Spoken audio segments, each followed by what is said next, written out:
میکائیل. علی پاس میده میکائیل. حالا علی یه بازیکن مقابلشه، یه دریبل عالی، دومی رو هم جا میذاره، میره بازم ضربه بیرون میره تو.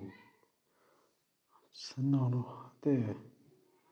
حالا سامان یه لایه خوشگل میزنه، علی توپو میگیره. علی خدا علی. سامان در مقابلشه. او توپ بیرون میره. حالا سامان خدا تو پرتاب کنه. یه هد میکائیل توپو برمیگردونه. حالا علی یک ضربه و برمیگردونه. علی دوباره اوت.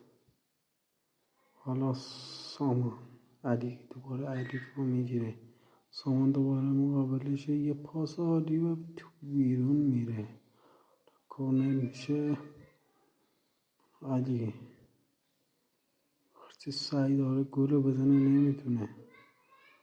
علی یک ضربه برمیگردونه دروازه با. حالا ساسان یه سر توپ خوشگل. خود ساسان کورنر میگیره ها، پرتاب میکنه. علی یک دریبل، یه پای عالی. حالا خود سامان سر توپ میزنه. علی یه توپگیری عالی. ساسان توپو پس میگیره.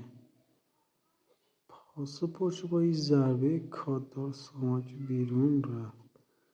سامان میکائیل در مقابلش و توپگیری عالی میکائیل. دوباره سامان یه لایه دوباره میزنه. علی توی دروازه. چه گلی میزنه، چه خوشحالی بکنه اینها تیمشون. حالا علی یه گل، ببینید چی میشه. توپ تیرک میخوره. خود علی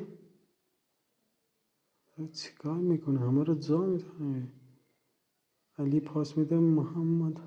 علی دوباره خودش توپگیری عالی. ساسان پرتاب میشه. علی یه پای عالی، یکی دیگه رو هم جا میداره. چیکار میکنی علی؟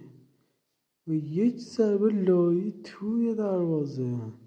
چه گلی میزنه.